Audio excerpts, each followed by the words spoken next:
Hey there guys, welcome back to the channel for the first product review of this year, and I think it may be the first or second product review of the channel. So, REM Racers. This has been kindly sent to me by the folks at Corvus Bellis. It is their new board game, released yesterday as of the day of making this video. The 1st of February is when it released. It is priced at €49.95, which is about £45, £43, something like that. Should be available in stores now. If your local hobby store or board games store stock Infinity, then there's a very good chance that they stock this. If they stock board games, then they should also stock this. And if they don't, tell them to stock this. I haven't been paid by Corvus Bellis to promote or I should say review this, so the review is purely of my own mind. All they've done is ask me to help promote it a little bit by making some content. So I figured the first content that I'll make, other than an unboxing I did over on TikTok, the first one here on YouTube will be a product review today, and then I will be releasing in the next couple of days a tutorial video on how to play the game. So, REM Racers, what is it? It is a tabletop board game for all the family, set in the Infinity universe. So, those of you who play Infinity, you'll know the Infinity universe. You might even recognise some of the names of the characters in here if you pick it up. And it also uses some of the weapons from the game. If you are not sure or not heard of Infinity, it is a tabletop skirmish game played with miniature figures and terrain and dice, and is an awesome game by Corvus Bellis, obviously. Yeah, I love Infinity. I think I may have done a few videos here, so I've probably mentioned them a few times in the past. REM Racers, I think it does say the age range on here, so let's have a quick look at that.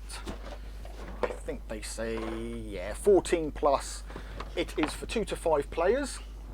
Let's have a quick look at some of the contents. As I said, I've done an unboxing, but we'll just have another quick look at what we get in the box, and then I'll go into a review and my thoughts on the product itself. So first of all, each player will get what are called remotes, and these are literally little remote control cars that pilots control, and pilots are the characters from the Infinity universe, and I think a few of them are especially for this. You get 5 in total. Each one is coloured. We've got blue, red, purple, a sort of creamy colour that I think is supposed to be yellow, and a yellowish one that is orange. Each car is different, each vehicle or remote is different, and you could probably paint these up. I think I will at some point. You will just need to paint the edge of the base the colour that the car is, because the colours or the cars match the remotes. You could say just use whatever remote or whatever remote controller. We'll do that, remote controller.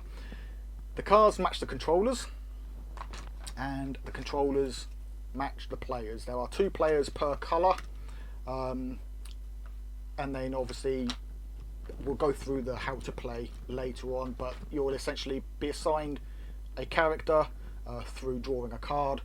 You'll then find the colour controller that matches, and you'll then pick the car that matches the controller, or the remote that matches the controller. If you paint them up and don't put a colour on the side, you could just then say, well, I want to use this one, I'll use this one, but everything else you'll be relying on the controller anyway. Other things included in the box are controllers. Now these are, you do have to assemble these yourself. On the top here they have some dials for your cars or your remote's speed and its health or armour. You get some little black clips, and you basically attach the gears to the controller. It all comes in punch out 3mm heavy duty stock card. This is good quality card, this stuff, and the designs on them are really cool. I love the sort of westernized manga feel that REM Racers has to it, and I believe some of their comics and that have a little bit of a manga feel to them, which as a manga and anime lover, I think it's great. But yeah, loving the artwork. You also get a load of track sections. Now each of these tracks are obviously separate pieces, and you will put them together to make a track. The rule book on the inner back page has, get it right way around, a number of tracks just to show you an example of what you can do, and there is also a track at the beginning that they recommend you use for your first playthrough, you know, to get used to playing with the rules. The rules itself, 20 pages. The first and last pages are actually just the front cover. If we get it this way around, so we've got the front cover, and then the back is a quick reference, which brings us to 18 pages of rules. Took me 25 minutes to read. I read it through once and understood 90% of the rules. It is that easy to understand and play. And I love games like that. If you can read through the rule book and go, I've got it, I know how to play, brilliant. The only thing we had to do in our playthrough, me, my son and daughter, was reference the symbols, obviously as we encountered them in game, because we're not going to remember what symbols what straight away. The rules were easy enough, other than a collision rule, which I'll get into in a bit as part of my review. But yeah, super easy rules. The track pieces, again, they're this 3mm stock card, and they're all punch out, so you will pop these out of a large square piece. You get, I think it's about 7 or 8 of them, and you pop them all out, and then that's your track that you make up. On the track, you have your track here, hopefully I'm touching that right, and then on the outer edge you've got a wall design. Now in the rules it states that if you crash into a wall or go over the inner edge, you count as crashed, and then you'll roll some dice or draw a card and determine some things.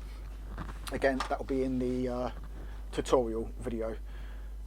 The one thing that I wasn't happy about was the rule wasn't entirely clear if you come off, if part of your car comes off, or if you come off of this little bit of track and hit the wall, with this area being the wall. So we agreed that the whole piece is the track, and if you touch the edge, you come off the edge, you count as a collision. Just because, I'll see if I can get this right, you can see that the base of the car is exactly 1/2 of the track. So obviously it's enough there, but when you're using the movement rulers, which I'll get to in a bit, it's a lot too easy to collide with the walls. So we said, well, to make it a little bit better, because we think that the whole piece should have been a track and then just counted the edge as the walls, that is what we counted as. So we fudged the walls a little bit just because it was a little bit confusing. Is this a collision, or is this a collision, if I got it that right? Yeah, or is this a collision? Aside from that, one little rule, confusion, the game is super easy to understand, and you can just agree before you play whether you're going to count the whole thing as track or just the actual track design as track.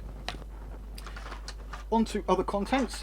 You get, I think it's 6 dice. These are D12 dice, they are 12-sided dice. These are used for combat. Combat is based on a deck of items. Every time your vehicle passes onto one of these, you get a new card. You can only have 3 in your hand at a time. If you draw a new one, you have to discard one, either a previous one you own or a new one. But you'll get things like, if we can get these the right way up, a submachine gun, which is from Infinity. Let's see if we can find it, the kinetic rifle, the flamethrower. These are all Infinity weapons. The HMC Feverback is a heavy machine gun.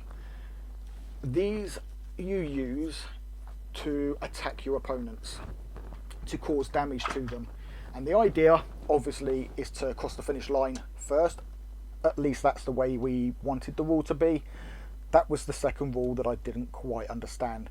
There is a finish tile where you have a starting positions and a finish line.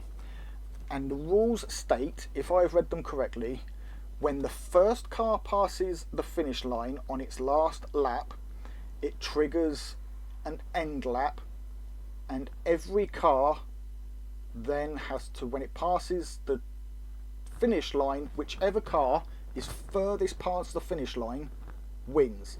So even if your first car, or your car, passed the finish line but only finished an inch away, and the third car, or the last car, crossed the finish line and finished 5 inches past it, that car wins. And to us, that wasn't quite fair. It was like, if you pass the finish line first, you should win, which is what we did. When you pass the finish line at the end of your total number of laps, you win.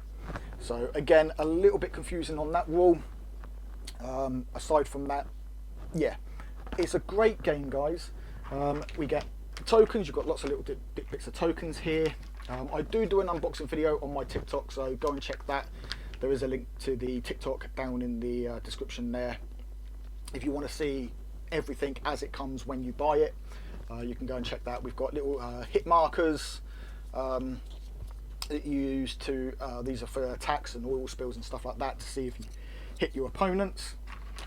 And we have movement movement rulers, I suppose we could call them, and they each have a number on. So we've got a couple here with the number 3, we've got another one with the number 2, and they go from 1 to 4. The speed that you are going at determines, or the speed that you set at the end of your previous turn determines which ruler you'll use on this turn. And it's as easy as this, guys. You place the ruler in contact with the front of the vehicle, and you move it to the end so that it comes in contact. This little arrow cut out fits with the hexagon side of things on the front and back, and that is literally how you move. So you will move to there. If part of this goes off the track, you count as colliding into the wall or coming off the track, and then there are extra rules that you do for determining what happens. And it's basically as simple as that, guys. You go around taking it in turns, moving your car, using any cards that you want in your card use phase or your equipment use phase, and yeah, first one across the finish line. For our first playthrough, we did 1 lap on the starter track. It took us about an hour and a half to play for 3 of us, because obviously still learning the rules, having to flick a little bit. I knew the rules off heart, but we had to check for just a few things, as you do, like I say, especially on the back and things like collisions. As you get used to the game and you play it more, obviously you're going to finish quicker, in which case you can then have 2 or 3 laps per game, which should take you about an hour and a half to 2 hours, depending on how many players you have. So yeah, that's basically the game in a nutshell. If I was to give it a score, I would say 4.8 out of 5. I think it is a great game, a great family game if you have family game night or something like that. Like I said, it's from 11 plus, I think it was on the back. My son is 14, my daughter is 20, and we all enjoyed it. They're Xbox players, not huge on board games. My daughter's getting into board games, she likes to play various board games. But my son, typical 14-year-old, Xbox all the time. Aside from when we played D&D, and he loved it. He thought it was a great, fun little game.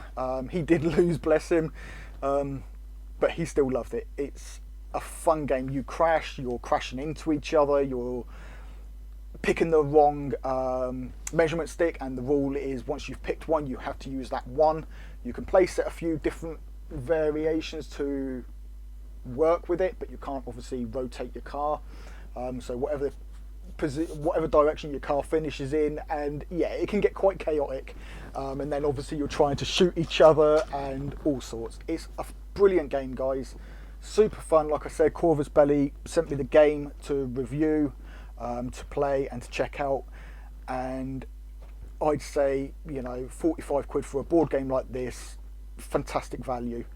They've not paid me to say that. This is me saying it. I highly recommend this as a board game if you are a board game lover and looking for something new. So yeah, that's all for today, guys. Go check it out if you're interested in it. I'll put a link down to the Corvus Bellis store page where you can buy it now, and you should be able to find it in your local hobby shops and board game outlets. But that is all for this video, guys. If you have enjoyed the video, hit that thumbs up button. If you are over from my TikTok, I'm trying to grow the channel this year, so thank you so much for joining me here. And if you've enjoyed the video and not yet subscribed, then please hit that subscribe button. I'm hoping to reach 1,000 subscribers this year. Didn't quite make it last year, the channel, but we are hoping to get there this year. A whole host of different things coming, with product reviews, painting tutorials, gaming tutorials, board games, Dungeons and Dragons stuff, so not just Games Workshop products this year, spreading about everything. And yeah, hopefully you guys will enjoy it. If you have any ideas or suggestions for content, anything you would like me to review, let me know. And if I get enough requests for it, if I can afford it, I'll buy it myself. If I can't, then I'll reach out to the manufacturer and see if they'd be willing to help sponsor a video here and there. But yeah, aside from that, guys, as always, take it easy and keep painting those minis.